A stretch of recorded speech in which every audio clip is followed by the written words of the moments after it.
No screaming Kegels! Welcome back. Today I put together another top 7 list for you. We will go over the top cams for your V-Twin 103. But first, let's ensure that we're ready for the cam by doing a good stage 1. Good free-flowing exhaust, preferably a 2-in-1.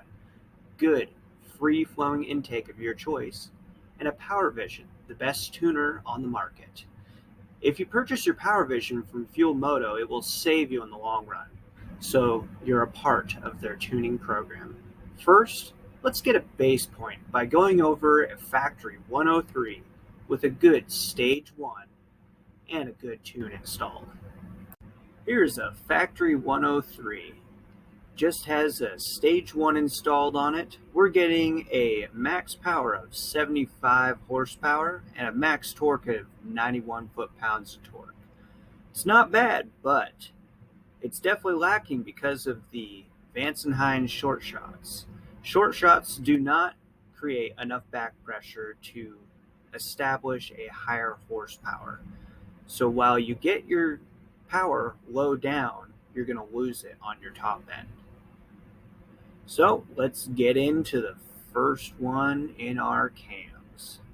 The first cam on our list is going to be the Woods TW555.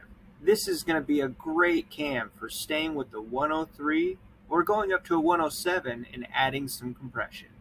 Woods cams, they're going to be the rowdy cams, and you have to ask yourself, do you want to party?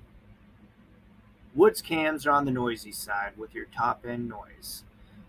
But with that comes some of the best performance that you're going to get out of your cams. So if you're looking for some of the best performance, Woods is the direction you want to go. So let's get into the dyno chart. At 97.5 horsepower and 112 foot-pounds of torque, this cam will put you right in your seat. It's going to reach peak torque right around 3,500 RPM, so just right when you start rolling on.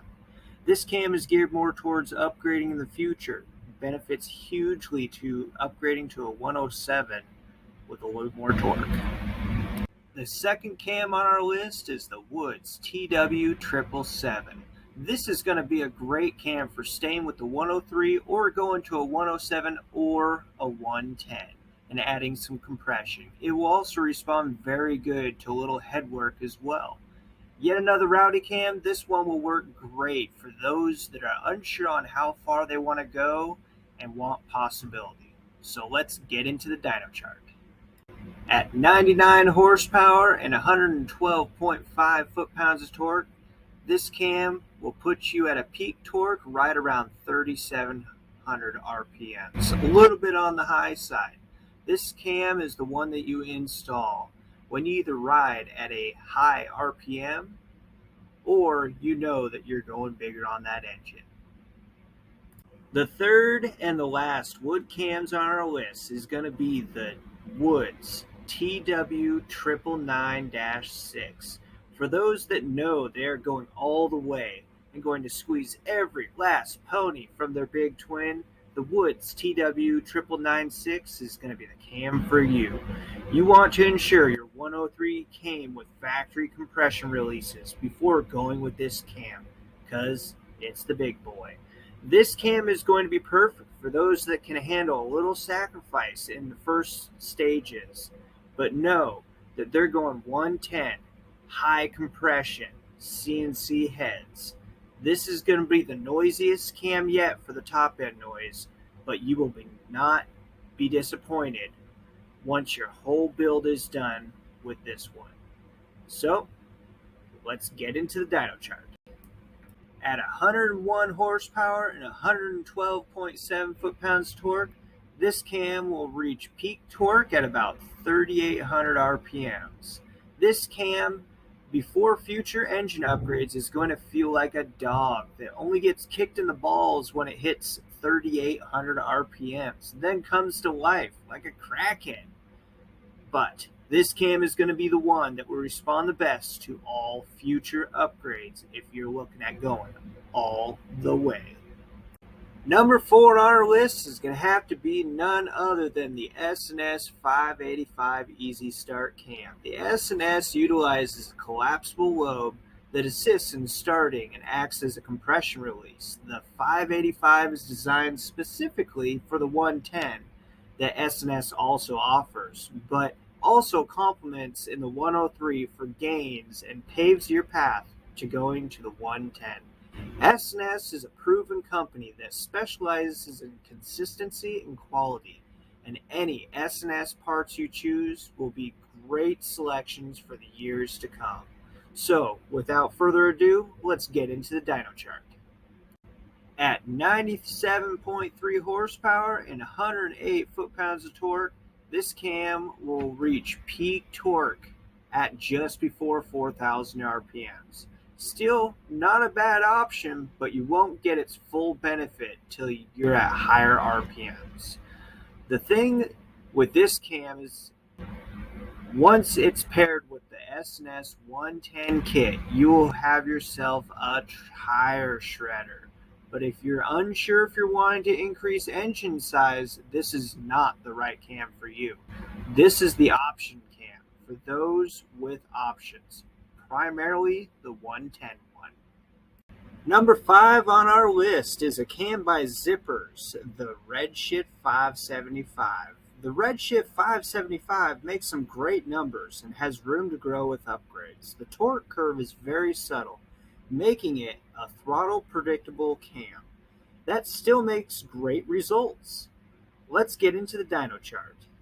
At 96.4 horsepower and 110 foot-pounds of torque, this cam will get peak torque at about 3,700 RPMs.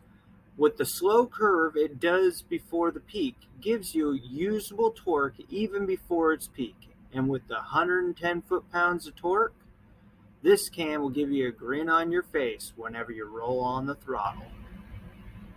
Number 6 on our list is another Zippers cam. We got the Redshift 525. Now this cam's a lot like the other one. Torque curve's a lot the same, except for this one's going to give you the power a little bit sooner because this cam is geared for not as much upgrades later down the road. But let's get into the dyno graph. At 85.8 horsepower and 109.7 foot-pounds torque, this cam will get you peak torque right around 3,000 RPMs. With the 3,000 RPM peak torque, this cam should give you power right where you need it. It's going to be an excellent, just bolted in, one and done cam for those that are not looking to stray too far away from the 103, maybe just putting a little bit higher compression pistons in. And finally, we have number 7 on our list. We have the Andrews 48H. This is a company that they don't flash their stuff too much, but their stuff definitely speaks for itself. Let's get into the dyno chart. At 94.6 horsepower and 112 foot-pounds of torque, this cam will get peak torque at 3,000 RPMs. With the subtle initial torque curve and how this cam holds above the 110 mark till all the way at 4,000 RPMs, this is going to be a great one for anybody running a weighted down touring model and want that pulling power. And with that, that concludes this video of the top 7 cams for your 103. Make sure you all get out there, ride hard, ride safe, and make sure you give a like and subscribe. Till next time.